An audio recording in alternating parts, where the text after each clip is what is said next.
Marcus Shaw woke up in a place he had never seen before. His head hurt and his body felt heavy.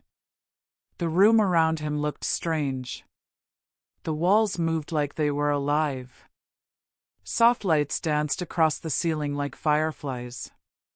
"You are awake now," said a voice that sounded like music. "Please do not move too much.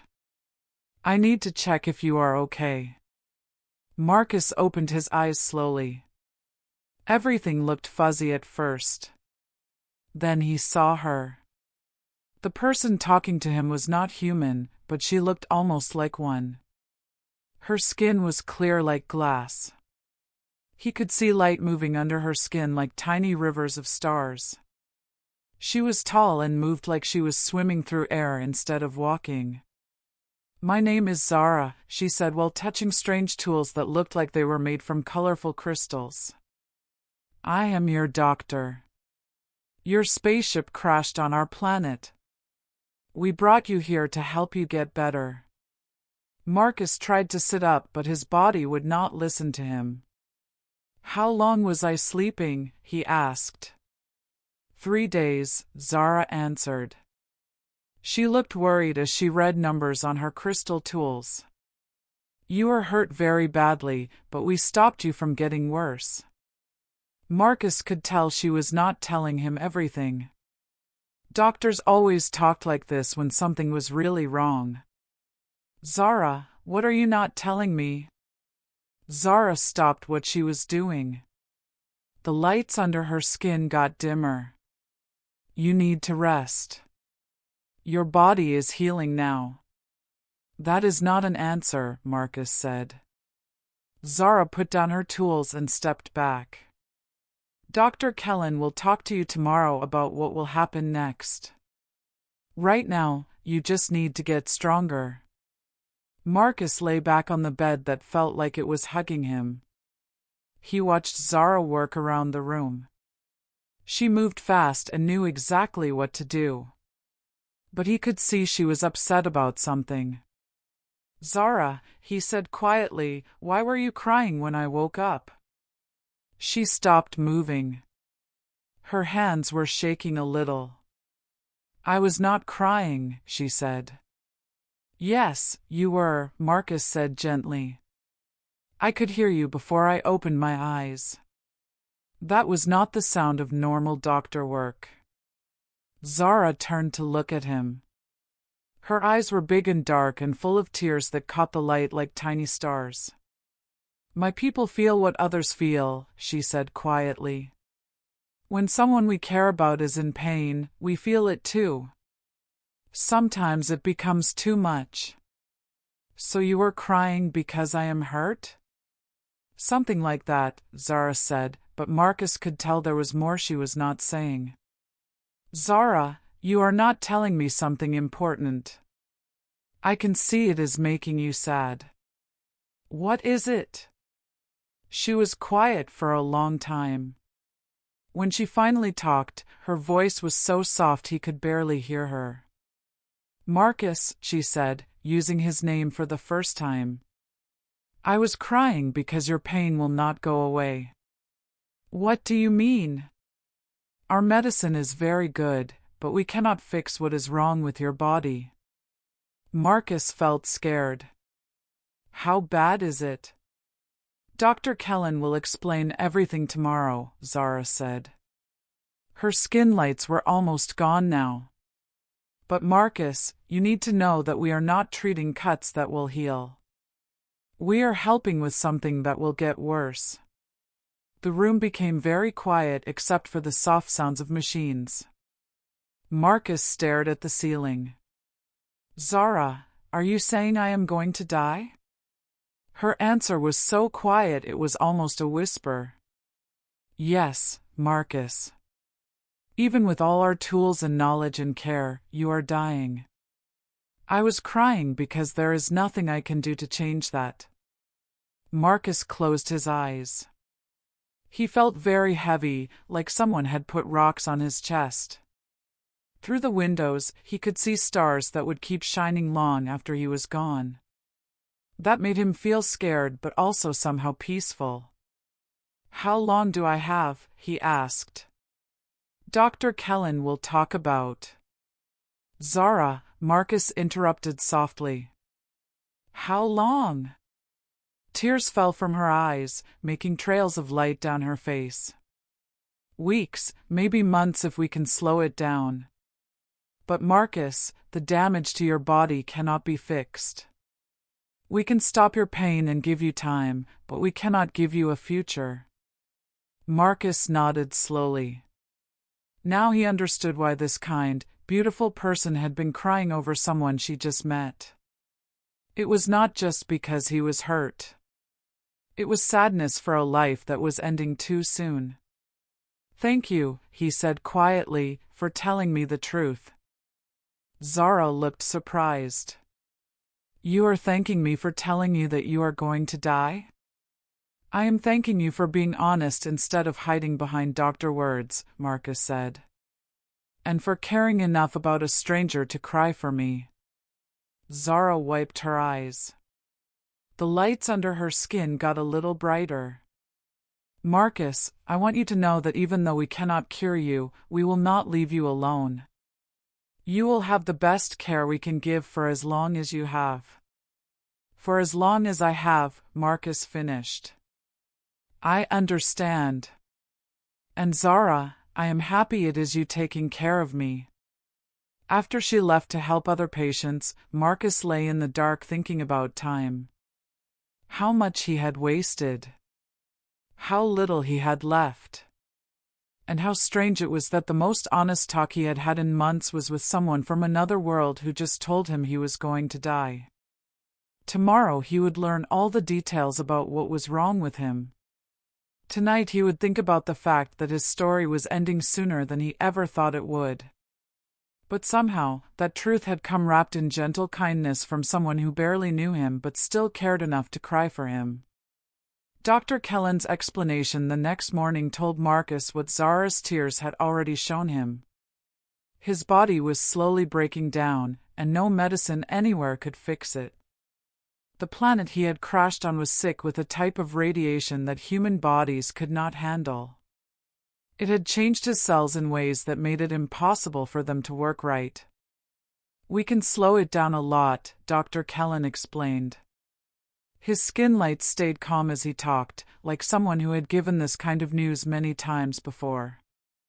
Pain medicine, cell helpers, treatments to keep your important parts working. You will have good time even if there is not much of it.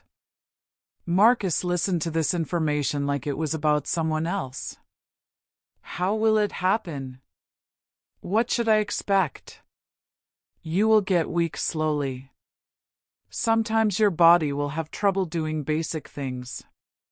You will get very tired, Dr. Kellen replied like he was reading from a book. At the end, your organs will stop working because your cells cannot do their job anymore. But that is weeks or months away, and we will make sure you are comfortable the whole time. What about my mind? Will I still be me? The radiation only affects your body cells, not your brain, Dr. Kellen promised. Your thoughts, memories, and personality will stay the same. In many ways, this will be easier on your mind than sicknesses that change how you think. Marcus felt grateful for small good things. What about visitors? Can my family come? We already called Earth's government people. They are getting emergency transport ready for your close family, but the trip will take several weeks. Dr. Kellen looked at his notes. Marcus, is there anything special you would like to do with the time you have? Any goals or things that would mean something to you? Marcus thought about this question. He had never really considered what would be important if time suddenly became limited and precious. I would like to understand this place better. Learn about your people's culture. Maybe write down some of the ways different species interact here. Make sure the time means something. I will set you up to access our culture files, Dr. Kellen said. And I think Zara would be happy to answer questions about our society. She has taken a special interest in your case. After Dr. Kellen left, Marcus found himself alone with thoughts that felt too big for his head. Dying was apparently going to be a process rather than a single moment, which meant he had time to think about it, time to understand it, time to figure out what dying well might look like. Zara appeared in the doorway like she knew he was thinking about her, carrying what looked like a meal made for human nutrition needs but arranged in beautiful patterns that pleased his eyes as much as they would feed his body. "How are you feeling?" she asked, sitting in a chair beside his bed with movements that seemed to flow like water. "Surprisingly okay," Marcus replied honestly. "I was expecting to feel more panic or sadness. Instead, I mostly feel curious about what happens next." Zara's skin lights got brighter. That is a healthier response than many patients have when they learn they are dying. Our philosophy says that accepting death is the first step toward making it meaningful instead of just tragic. "Tell me about that," Marcus said, finding himself really interested. "How do your people think about death?" "We see it as changing rather than ending," Zara explained.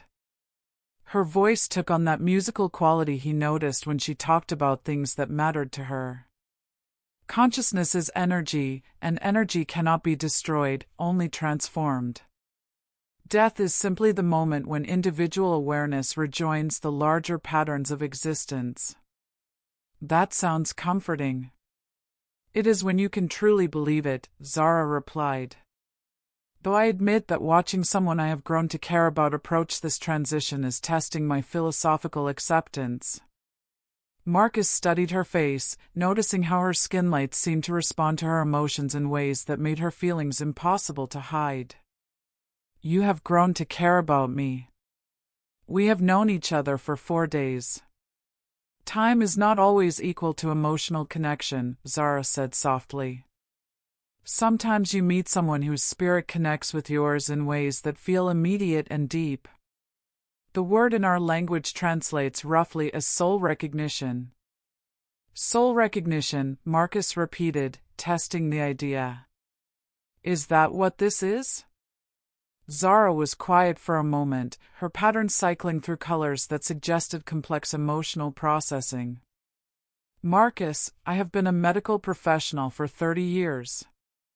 I have cared for thousands of patients from dozens of species.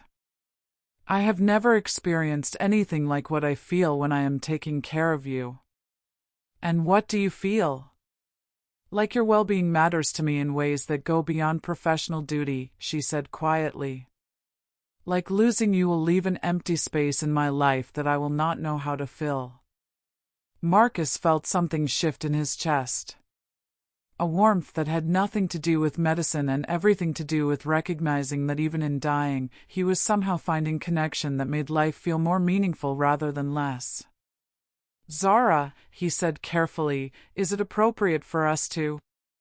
I mean, given the circumstances, is it okay for me to care about you too?" Her smile changed her whole face, brightening her patterns to levels that made the entire room seem to glow. "Marcus, caring about each other is not just appropriate, it is the most natural response to soul recognition. The circumstances do not change how real what we are feeling is." "Even though I am dying?" "Especially because you are dying," Zara replied. "Knowing that our time is limited makes every moment of connection more precious, not less meaningful." Marcus reached out carefully, and Zara took his hand without hesitation.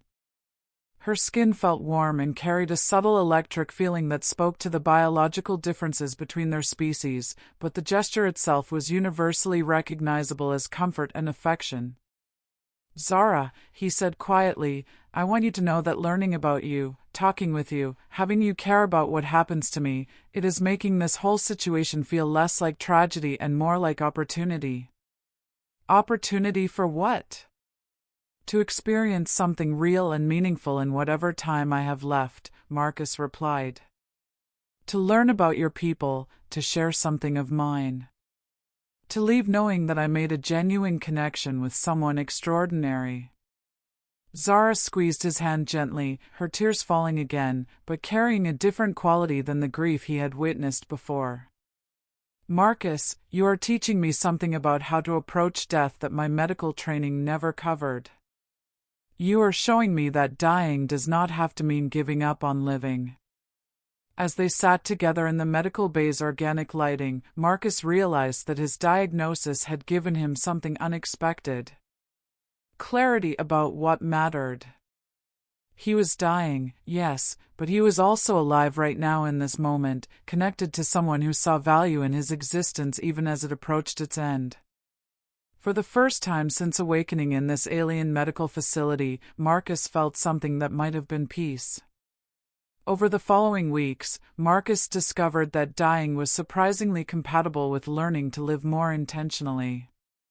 His daily routines became structured around conversations with Zara that ranged from her people's philosophy to human cultural practices, creating an exchange of ideas that enriched both their perspectives despite the shadow of his approaching death.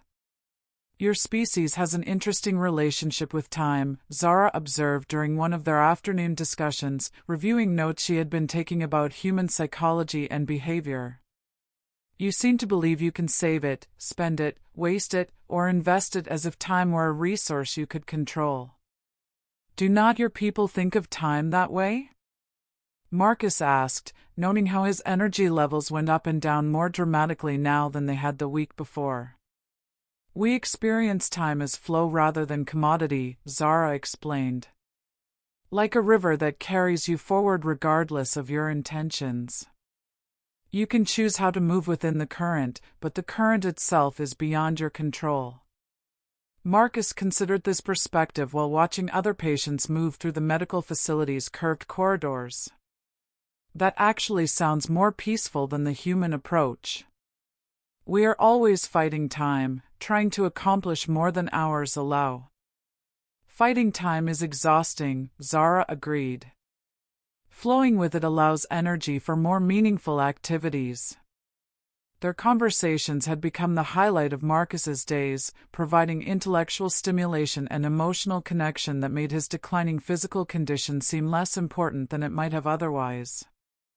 Dr. Kellen had warned that this honeymoon period would not last, that as his cellular degradation progressed, fatigue and discomfort would make sustained focus increasingly difficult. Zara, Marcus said during one of his clearer moments, I want to ask you something, and I need you to be honest with me.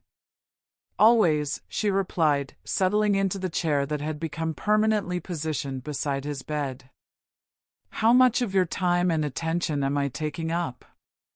Are there other patients who need care that I am preventing you from providing? Zara's skin patterns flickered with what Marcus had learned to recognize as surprise. Marcus, why would you ask that?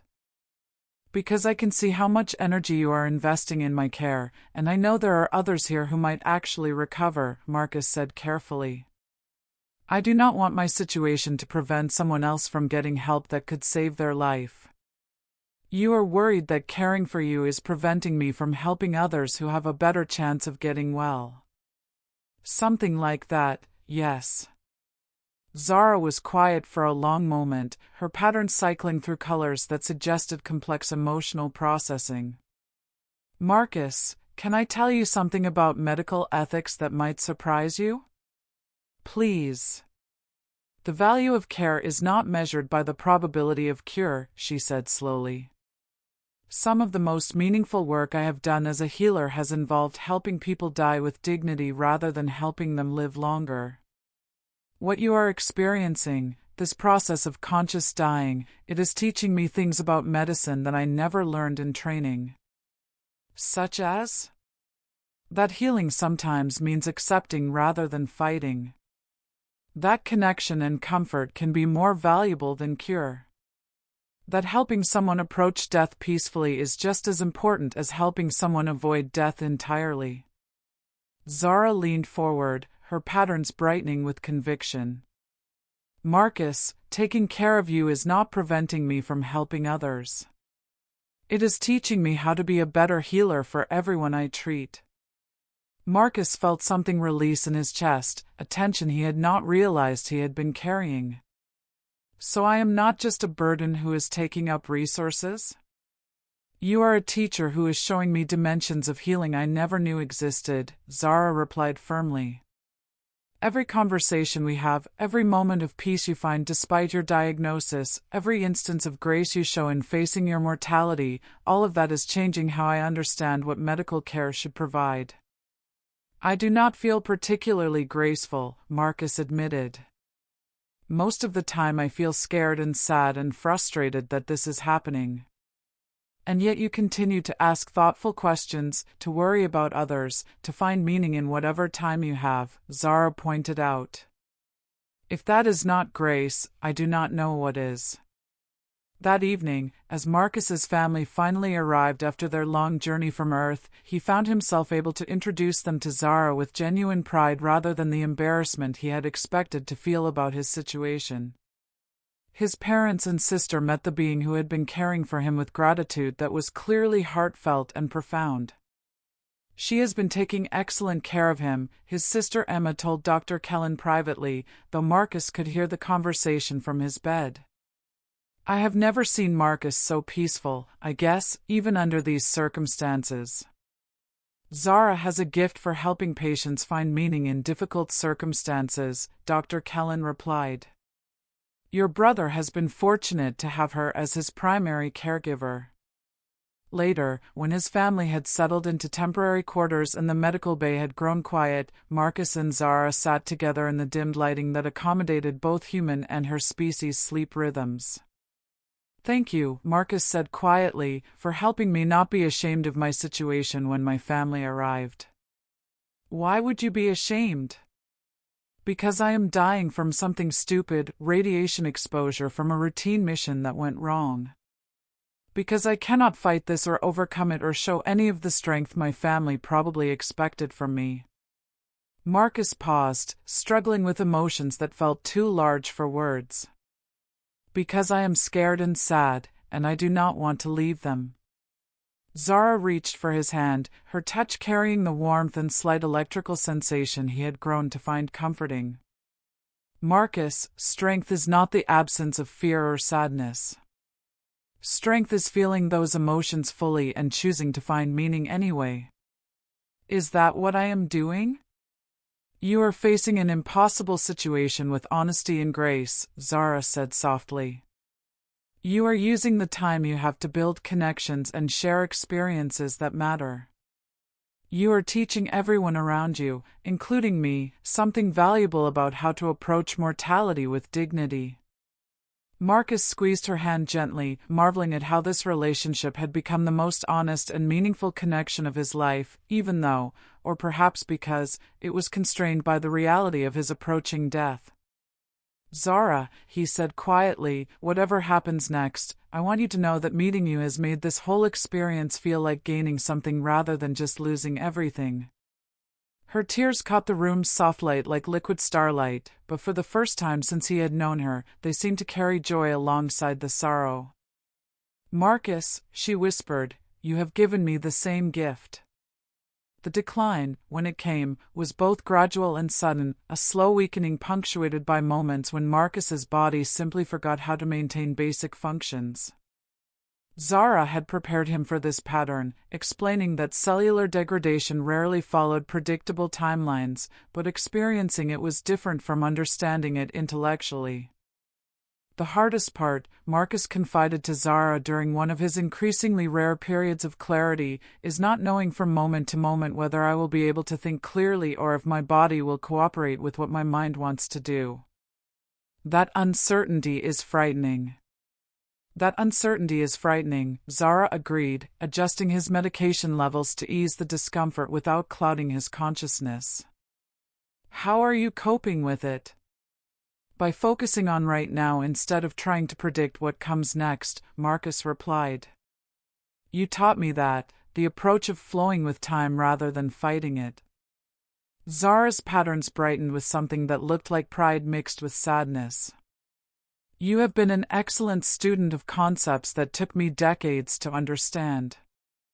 Marcus had asked his family to return to Earth after their 2-week visit, not because he did not want them there, but because he realized he wanted his final weeks to be spent deepening his connection with Zara rather than managing other people's grief.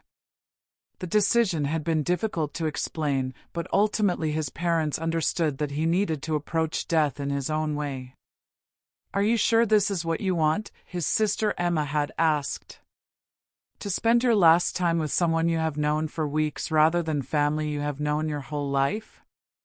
"I am spending my last time with someone who helps me face dying peacefully," Marcus had replied. "That is not about replacing family. It is about finding the kind of support I need for this particular journey." Now, weeks later, Marcus found himself grateful for that choice. Zara's presence during his worst episodes carried a quality of professional competence combined with personal care that made even frightening symptoms feel manageable. "Marcus," she said during one particularly difficult night when his cellular system seemed to be arguing among themselves about basic metabolic functions, "I want you to know something." "What is that?" he managed, though speaking required more effort than it had the day before. "Caring for you, being with you through this process, it has changed how I understand my own mortality," Zara said softly. "My people live much longer than humans, and I think that longevity sometimes makes us take individual moments for granted. You have taught me that the brevity of life is what makes each experience precious." "I am glad something good is coming from this situation," Marcus replied, finding that her words carried comfort he had not expected. "More than something good," Zara corrected. "You are teaching me how to live more fully, even as you are dying. That is an extraordinary gift." Marcus dozed intermittently over the following days, his consciousness ebbing and flowing like tides that followed no earthly schedule. During his clearer moments, he and Zara continued their conversations about philosophy, culture, and the strange intimacy that had developed between them despite their different species and impossible circumstances.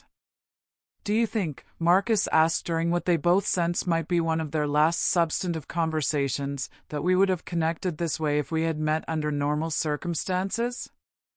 Zara considered this question with the careful attention she gave to all his inquiries. "I think soul recognition happens regardless of circumstances," she said finally. "But I am not sure we would have had the opportunity to explore it fully if you were not facing mortality. Normal life has so many distractions." "So my dying has been good for our relationship?" "Your dying has created space for our relationship to develop without the usual barriers that prevent deep connection," Zara clarified. "It has removed the pretenses and social protocols that often keep people from being completely honest with each other." Marcus smiled, though the expression required more energy than it should have. "I like that interpretation better. It makes this feel like something that was supposed to happen rather than just a random tragedy." "Marcus," Zara said carefully, "do you feel ready for what is coming next?"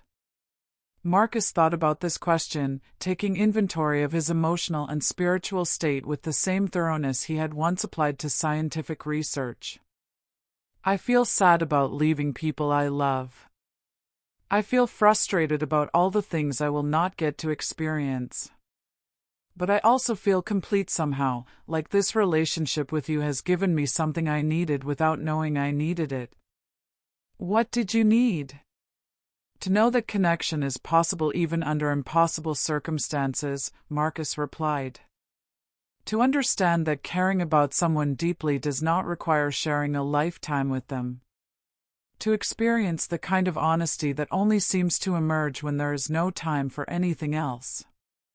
Zara's tears reflected the medical-based soft lighting, but Marcus noticed they no longer carried the anguish he had seen during his first weeks here. Instead, they seemed to express gratitude mixed with the natural sadness of approaching separation. "Zara," he said quietly, "when this is over, I want you to remember that knowing you has been one of the best things that ever happened to me. Not despite the circumstances, but because of them." "How can you say that?" You are dying because of these circumstances. I am dying because of radiation exposure, Marcus corrected gently. But I am dying peacefully, surrounded by care and understanding and genuine affection. Because of you. That is not a small difference. As his strength continued to fade over the following days, Marcus found himself thinking less about what he was losing and more about what he had gained. The fear that had characterized his first weeks after diagnosis had been replaced by something that felt surprisingly like contentment. He was dying, yes, but he was dying well, cared for by someone who saw value in his existence even as it approached its end. And somehow that made all the difference. Marcus's final days unfolded with the quiet dignity that both he and Zara had somehow managed to cultivate despite the medical reality of cellular systems shutting down one by one. His consciousness remained clear even as his body struggled with basic functions, allowing them to share conversations that felt both profound and perfectly ordinary. I have been thinking about legacy, Marcus said during what would be one of their last exchanges, his voice weak but his thoughts sharp, about what remains when someone dies. Zara, who had barely left his side for the past week, adjusted his position to ease breathing that had become labored. What conclusions have you reached? That legacy is not about grand achievements or lasting monuments, Marcus replied slowly. It is about the changes you create in other people's understanding of what is possible. How so? Zara asked, her skin lights dim but steady in the medical bay's gentle lighting.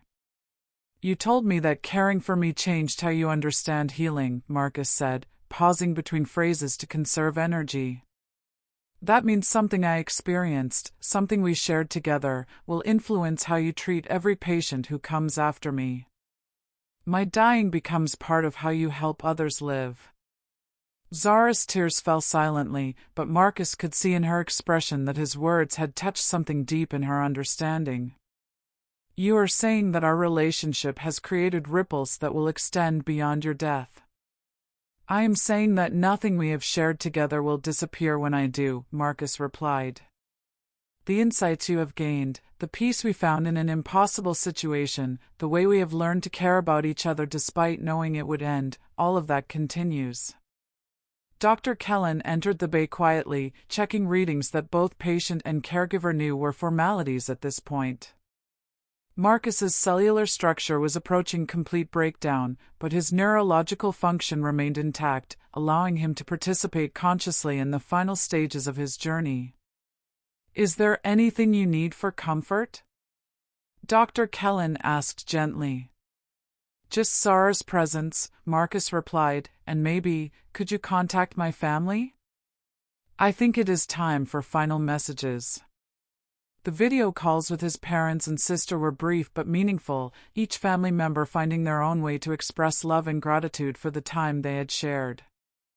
Marcus found himself able to speak to them without the desperate grief he had expected, offering instead a kind of peaceful closure that surprised everyone involved. Marcus, his sister Emma said through the communication system, you seem so calm. How are you doing this? I have had an excellent teacher, Marcus replied, glancing at Zara with affection that transcended species boundaries. I have learned that dying peacefully is a skill that can be developed like any other. After the calls ended, Marcus and Zara settled into the quiet companionship that had characterized their best moments together. The medical bay's organic architecture seemed to pulse with life around them, a reminder that death was part of natural cycles rather than a failure of those cycles. Zara, Marcus said softly, I need to tell you something important. What is it? These past months with you have been the happiest of my life, he said, each word chosen carefully. Not because I am dying, but because dying has stripped away everything except what actually matters. And what matters is this, the connection we found, the way you have helped me discover peace, the knowledge that I am not facing this alone. Zara took his hand, her touch carrying the warmth and slight electrical sensation that had become as familiar as his own heartbeat. Marcus, you have given me the same gift. You have taught me that healing sometimes means helping someone die well rather than helping them avoid death. That is knowledge I will carry for the rest of my career. Promise me something, Marcus requested. Anything. Promise me that when you encounter other patients facing terminal diagnosis, you will remember that their deaths can be meaningful rather than just tragic. That connection and care matter even when cure is not possible. I promise, Zara replied, her voice steady despite her tears. I will remember that dying with dignity is as important as living with purpose. Marcus felt his strength ebbing in ways that suggested hours rather than days remaining. But instead of panic, he experienced something that felt remarkably like gratitude. His life was ending, but it was ending well, surrounded by genuine care, having found connection that transcended the usual barriers between beings, leaving behind insights that would influence how at least one person approached the fundamental challenges of existence. Zara, he whispered, thank you for crying when I was dying. Thank you for caring about a stranger. Thank you for helping me discover that death does not have to be the opposite of love. She squeezed his hand gently, her skin patterns brightening to levels that filled the medical bay with soft, living light. Thank you for showing me that love does not require a lifetime to be real and transformative. As Marcus's breathing grew shallower, he found himself thinking not about what he was leaving behind, but about what he was taking with him, the memory of genuine connection, the knowledge that his existence had mattered to someone extraordinary, the peace that came from approaching death as a conscious transition rather than a fearful ending. His final words were barely audible, this was worth everything. Zara held his hand as he passed, her tears falling like liquid starlight onto surfaces that seemed to absorb and reflect her grief in patterns of light that honored both loss and love. When Dr. Kellen officially recorded the time of death, Zara continued to sit beside the bed, processing the reality that someone she had grown to love deeply was gone, while simultaneously recognizing that the love itself remained. In the weeks that followed, as Zara returned to caring for other patients, she discovered that Marcus had been right about legacy. Every terminal case she encountered was informed by the lessons she had learned from him about the importance of dignity, connection, and meaning in the face of mortality. His death had taught her how to help others die well, transforming tragedy into a form of healing that extended far beyond individual loss. The medical facility established new protocols for end-of-life care based on observations from Marcus and Zara's experience, emphasizing emotional support and spiritual comfort alongside clinical treatment. Other healers began adopting approaches that recognized dying as a process that could be navigated with grace rather than simply a failure to be prevented. 6 months later, when Zara encountered another human patient facing similar circumstances, she found herself able to offer not just medical expertise, but also emotional presence informed by her understanding that death, approached with love and honesty, could be a form of completion rather than simply an ending. She kept a small memorial to Marcus in her personal quarters, not as a shrine to loss, but as a reminder that the most profound healing sometimes comes from helping someone face the end of life with the same dignity and purpose that characterizes the best moments of living. His question still echoed in her memory, "Why were you crying?" But now she understood that her tears had been not just for his death, but for the recognition that life, however brief, could contain connections so meaningful that even its ending became a form of gift to those who remained.